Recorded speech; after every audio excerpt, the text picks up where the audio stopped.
여러분 안녕하세요. 스마트폰에는 지나치기 쉬운, 알면 편리한 다양한 팁들이 많이 있습니다. 지금부터 스마트폰 곳곳에 숨어있는 쓰면 편리한 유용한 팁들을 자세히 알아보겠습니다. 첫 번째로 스마트폰에서 가장 많이 이용하는 앱이 전화기 앱이죠. 이 전화기 앱에는 편리한 기능들이 많이 들어있어요. 자, 전화기 앱 실행합니다. 그 다음 하단에 보시면 연락처라고 있죠. 연락처로 들어갑니다. 연락처 화면에서 우측 상단 점 3개 버튼을 누르시면 단축 번호가 있습니다. 예전 피처폰처럼 스마트폰도 단축 번호를 지정할 수가 있죠. 자, 단축 번호 들어가신 다음 내가 원하는 번호를 우선 입력을 하고요. 그 다음 그 번호에 해당하는 연락처에 저장된 이름이나 또는 전화번호를 입력을 해주시면 됩니다. 전화번호를 직접 입력하셔도 되겠고요. 우측에 있는 사람 모양 버튼 누르시면 여기에서 기존에 있던 연락처에 원하는 사람을 선택을 하시면 바로 등록이 되게 되죠. 자, 그 다음부터는 3번만 길게 누르면 바로 연결이 되게 되겠습니다. 자, 키패드에서 3번 누르고 기다리시면 바로 연결이 되겠죠. 이렇게 단축 번호를 추가를 할 수가 있습니다. 그 다음 최근 기록 눌러보겠습니다. 자, 여기 최근 기록에 들어오시게 되면 지금까지 걸려왔던 전화들이 쭉 나오게 되는데요. 여기에서 놓친 전화라든지 아니면 다시 통화해야 될 전화를 찾을 때는 또 한참 찾아야 되죠. 자, 이때 상단에 있는 통화 필터를 이용하시면 구분해서 찾을 수가 있습니다. 부재중 전화만 걸러서 볼 수가 있고요. 또는 거절한 전화, 발신 전화, 수신 전화만 따로 확인을 할 수가 있겠죠. 전화 기록을 찾을 때 이런 식으로 찾으면 좀 더 편리하게 찾을 수가 있어요. 그 다음은 지금 통화 기록과 문자 메시지 기록이 같이 나오고 있죠. 자, 그런데 나는 문자 메시지와 통화 기록을 따로 보고 싶어요. 자, 그럴 때는 우측 상단 점 3개 버튼 누르시고요. 여기서 메시지 기록을 숨길 수가 있습니다.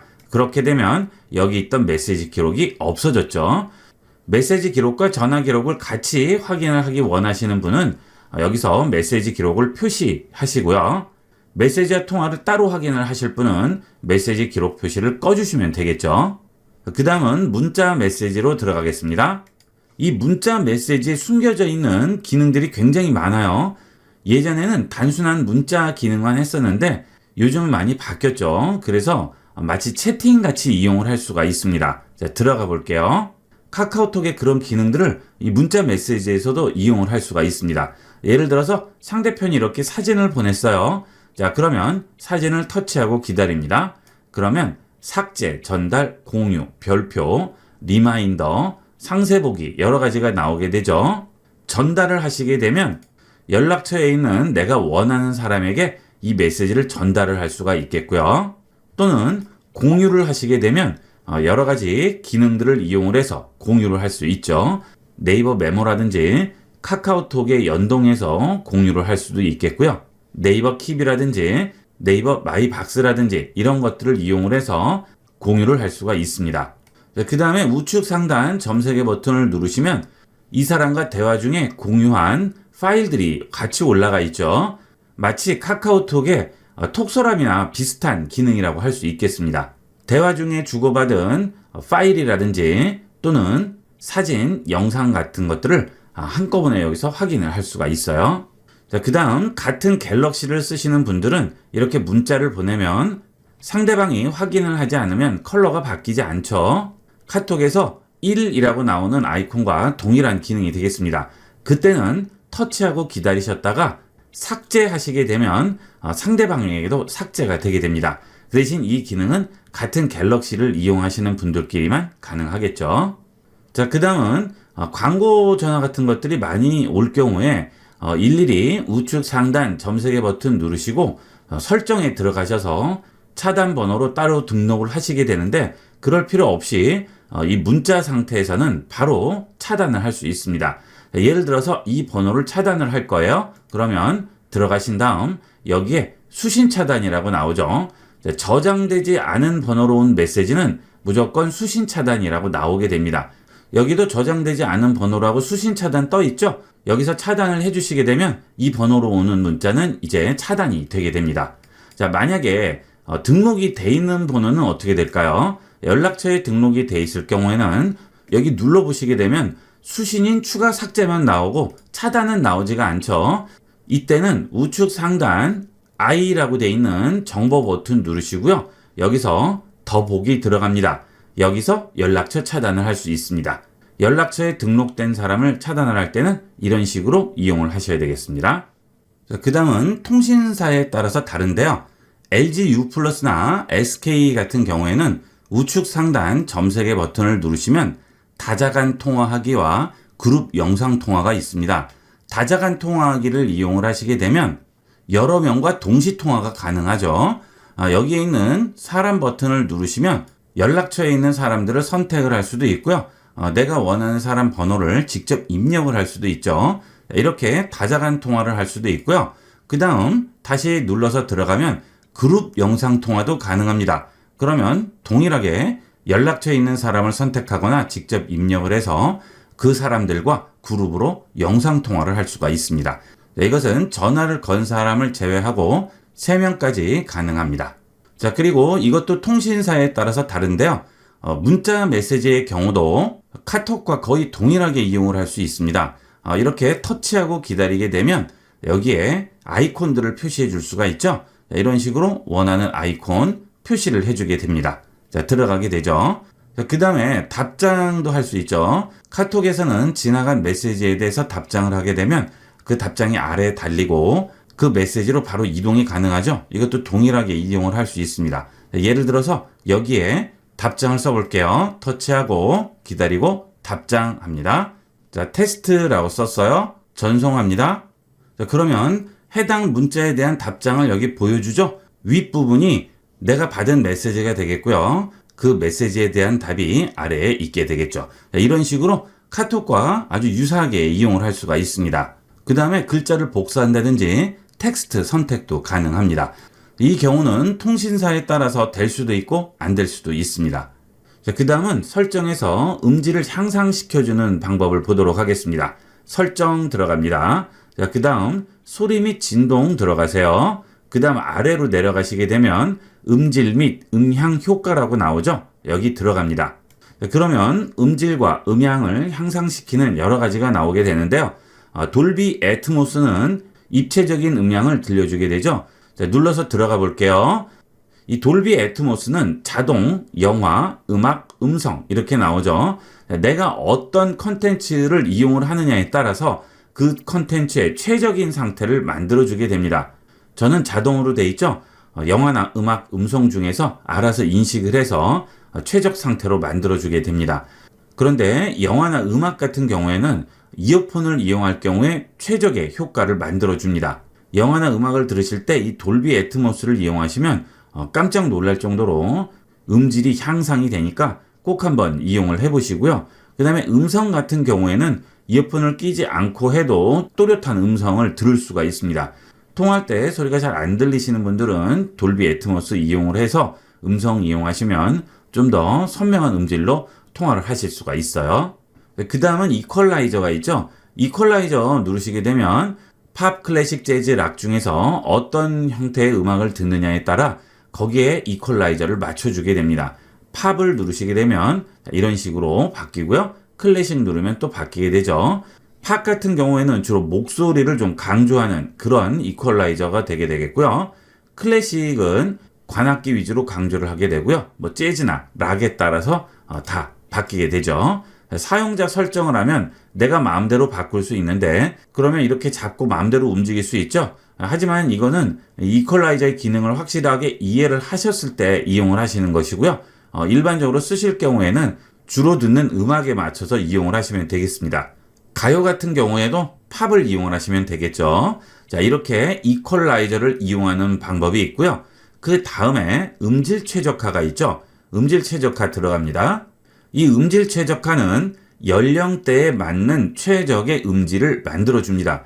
하지만 이것은 그 연령대의 평균적인 최적의 조건인데요. 어떤 사람은 고음에 좀 민감해요. 어떤 사람은 동일한 연령대지만 저음에 민감합니다. 자, 이럴 경우에 이런 식으로 연령대에 맞는 걸 이용을 하시면 평균적인 것으로 최적화가 되기 때문에 나에게 안 맞을 수 있죠. 자, 이럴 때 최적화 음질을 이용을 하시면 되겠습니다. 자, 듣기 테스트를 하시고요.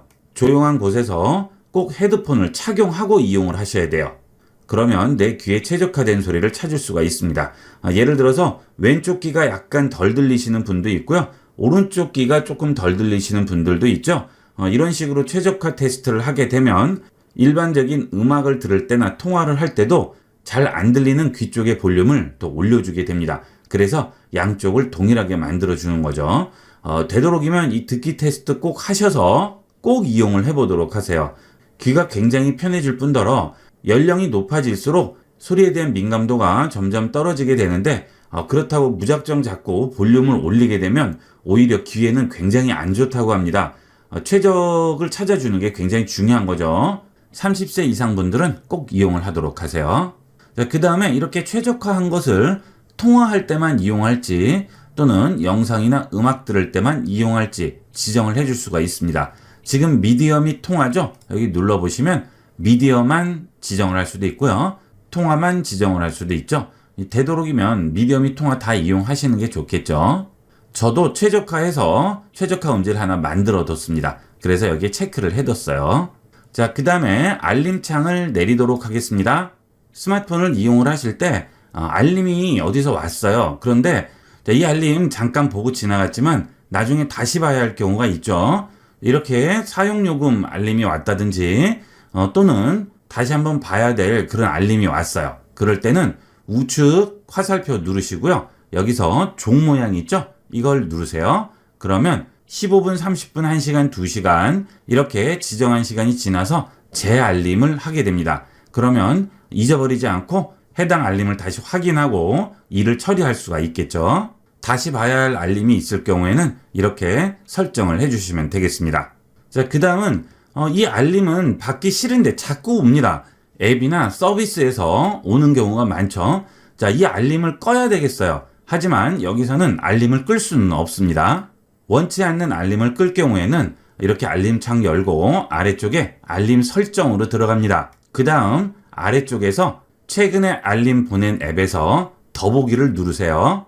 그러면 알림이 온 순서대로 보이게 되죠. 여기서 알림을 받기 싫은 앱은 여기에 있는 버튼을 꺼주시면 됩니다. 그러면 다시 그 서비스나 앱에서 알림이 오지 않게 되겠죠. 원치 않는 알림이 올 경우에는 바로 앱 알림 들어오셔서 알림을 꺼주도록 하세요. 자, 그 다음에 앱스 버튼인데요. 자, 보통 이렇게 화면을 아래로 내리거나 또는 아래에서 위로 올려서 앱스 화면으로 들어가게 되죠. 자, 근데 화면을 스와이프해서 들어가다 보면 잘못 눌려서 다른 앱이 실행될 때도 있고 좀 불편해요. 그래서 그럴 경우에 이 앱스 버튼을 이용하면 훨씬 편리합니다. 저는 항상 이 앱스 버튼 이용하는데요. 이용을 해보시면 반드시 또 쓰시게 될 거예요. 자, 이 앱스 버튼을 만드는 방법은 홈 화면을 터치하고 기다립니다. 그러면 여기에 설정이라고 나오게 되죠. 자, 설정 들어가세요. 그리고 홈 화면에 앱스 버튼 표시에 체크해 주도록 하세요. 그러면 아래쪽에 앱스 버튼이 나오게 되겠습니다. 앱스 버튼을 이용하시는 게 훨씬 편해요. 앱스 버튼 한번 이용을 꼭 해보도록 하세요. 자, 그 다음에 위젯이 되겠습니다. 자, 터치하고 기다립니다. 자, 그러면 위젯 추가를 할 수 있죠. 이 위젯이 정말 편리한 기능인데 위젯을 잘 이용 안 하세요. 이 위젯 적극적으로 이용을 해보도록 하세요. 자, 위젯 들어갑니다. 스마트폰에 설치되어 있는 앱들마다 거의 다 위젯이 있습니다. 여러분들이 검색을 많이 하시는 분들일 경우에는 아예 검색 위젯을 꺼내 놓으면 훨씬 편리하겠죠. 자, 예를 들어서 삼성 인터넷이에요. 여기 눌러보시게 되면 검색바가 나오고요. 북마크도 나오게 되죠. 자, 검색바를 하나 만들었습니다. 추가합니다. 그러면 이렇게 검색바를 위젯으로 꺼내 놓을 수 있어요. 이렇게 하나 꺼내 놓으시면 언제든지 웹브라우저 따로 실행시킬 필요 없이 여기 검색바에 터치만 하시고 바로 입력을 해주시면 되겠죠. 필요 없으실 때는 터치하고 기다리시면 홈에서 삭제라고 나오죠. 지워주시면 되겠습니다. 자, 다시 위젯으로 들어갈게요. 보시면 다양하게 위젯들이 많이 있어요. 여러분들이 주로 쓰시는 앱들이 있겠죠. 또는 그런 기능들이 있겠죠. 그 기능들이나 앱에 위젯이 있는지 확인을 해보시고 해당 위젯이 있을 경우에는 위젯을 꼭 한번 활용을 해보도록 하세요. 자, 카카오톡도 위젯이 있죠. 자, 열어보시게 되면 일정 목록이라든지 여기 있는 월이라든지 카카오페이라든지 이런 것들을 지정을 해 놓을 수가 있죠. 그러면 카카오톡 실행하지 않고도 바로 그 기능을 이용을 할 수가 있어요. 그 다음에 네이버 마이박스나 구글 드라이브 같은 경우에는 네이버 마이박스나 구글 드라이브를 마치 폴더같이 홈 화면에 추가할 수가 있습니다. 그래서 꼭 네이버 마이박스를 열어서 파일을 업로드할 필요 없이 이 폴더 안에 그냥 넣기만 하면 되는 거죠. 그러면 자동으로 동기화가 되게 됩니다. 구글 드라이브도 마찬가지가 되겠어요. 여기도 드라이브 발효각이라고 나오고요. 또는 빠른 작업이라고 나오죠. 이런 것들을 이용을 하시면 해당 앱들을 실행을 시킬 필요가 없이 바로 이용을 할 수가 있습니다. 위젯을 꼭 여신 다음 자주 쓰는 앱에 내가 필요한 위젯이 없는지 꼭 확인을 해보도록 하세요. 이렇게 해서 스마트폰에서 이용하면 편리한 여러 가지 기능들에 대해서 자세히 알아봤습니다. 이 기능들은 꼭 필요한 기능은 아니지만 쓰시면 편리한 기능들이니까 많이 활용을 해보도록 하세요. 이번 시간은 여기까지 하도록 하겠습니다. 감사합니다.